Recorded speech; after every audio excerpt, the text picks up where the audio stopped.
This R34 GTR behind me produces 960 kilowatts at the wheels, despite being fully street legal, and it's run mid-nines at over 160 mile an hour on the quarter. We're going to chat to Adam from Just Engine Management and find out what makes this R34 GTR tick.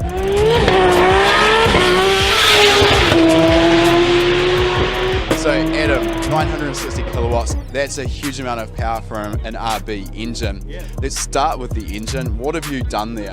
Yeah, well, we've started off with a RB30 block out of a V8 Commodore and used a spool 3.4 litre stroker kit, platinum racing products girdle and engine internals to help strengthen it.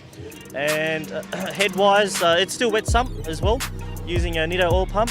Head-wise, we've done in-house porting. It's been ported, it's got all the usual cams, gears, springs, studs, oversized valves. No real secrets in the head, nothing too fancy, but you know, all the good flowing stuff. One of the things with the RB30 capacity upgrade, I mean, it's definitely not uncommon in the RB world. There's the purists that really want to stay true to the RB26 block, and there's also a lot of discussion about the relative strength between the RB26 and the 30 block. I mean, clearly you're making a lot of power on the 30 block, but is there any strength disadvantage to the RB30 block? Look, we haven't done our own block testing to see what the limit is. We do work closely with Platinum Racing Products. He does a lot of testing with the blocks, even torque testing, to twist testing, to see like how far these things can stretch, and that's why he produces all the braces to go into the motor to prevent flex, which he believes is one of the biggest killers of these engines. So since we've been using his products, we haven't had any block failures as such, as far as twisting goes or etc. So these braces that you're talking about, this is more than just an adapter for the RB30 to take the GTR sump?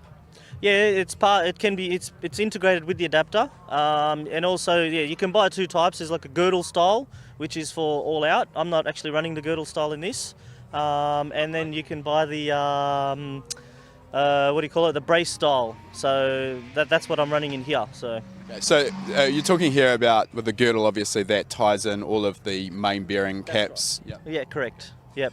All right, so moving on to the head, you've said you've had that ported, it's running cams, everything you'd expect there. One of the problems with the RB26 head, when you do want to run a decent large cam with a lot of lift, the head actually needs to be clearanced because the cam lobes interfere with the casting. That's correct? Yeah, absolutely. Yeah. So the piston, I mean, once it's all built, then we have to do a dummy assembly, check the piston and valve clearance, and if necessary, send the pistons back for fly cutting to suit.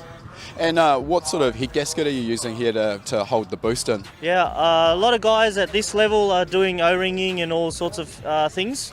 We're still using a Tomei 1.2mm gasket, with the deck block and the decked head and ARP studs. So theoretically at this power level we're probably taking a risk, but I like to witness firsthand when it's required for the next stage. So far it's been good. Okay, so moving on from the engine block, the turbocharger is obviously another key to making that sort of power level. What are you running there and how much boost are you running? Yeah, look, at the moment we've got a Precision 82mm turbo. Boost wise we're at 45 pounds, and we've also got nitrous on top of that.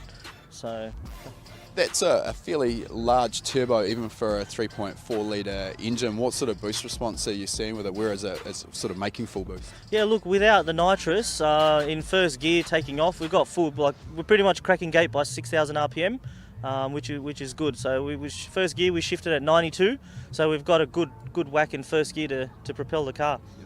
And with the nitrous, you're using that for anti-lag only, or are you running it the whole way? Yeah, I use it down? the whole way. So, I mean, we could use it just for spool, but because, I like nitrous and I think the engine's quite happy to run the 100 shot that we've got in it, we use it, from the start to the finish. In terms of getting traction with that package, can you run full boost right from first gear, or are you stepping the boost up as you go through the gears? Yeah, look, good question. Regulating power over speed or between gears is probably the key to having a quick car safely. So what we've got here, it depends on what surface. So I'm using an eBoost 2 to control the boost, and that's tied in with the ECU. So I've calibrated it so SP1 is first gear, SP2 second gear, SP3 is third gear, and SP4 is fourth gear, and then it's SP4 fifth and sixth after that. So pretty much what I do is when I go to an event, depending on the surface, if I feel like it's putting it down easily, then in that gear for that SP setting, I'll increase the duty cycle until it spins a bit and knock it back a few percent. So I basically just don't need the laptop. That's why I like the eBoost. Sits next to me. After each round, just come back, adjust a little bit here and there, first, second or third, whatever, which is the same thing happened yesterday. I had full power from second gear, which was working well on the street actually. So it was putting down full traction on the street and it felt good. But then when I came here, when I clicked first to second, it just blazed the tyres. So after the next round, I basically turned second right down and then had full power from third, and yeah, it did the trick. That's, I think, it's something that a lot of people overlook with a powerful car like this. It's always a balancing act, and often you've got more power than the car can put to the ground. So it's a balancing act of just getting that boost pressure and hence the power level suited to the amount of traction available. So we're running a PPG 6-speed sequential gearbox, which is a gear set that goes inside the factory, a standard R33 GTR casing. So that's what we're running. They provide a load cell to go on that. So that's basically a gear knob with a load sensor inside it that puts out an analog voltage. I know you know, but I'm explaining to them. So that analog voltage goes into the Haltech, and then from there the ECU, the Elite 2500, does closed loop gear control. So the load signal goes into the ECU. We can set at what load the ECU will initiate an ignition cut, and then the ECU cuts it, looks at, there's another barrel sensor or a gear position sensor in the gearbox.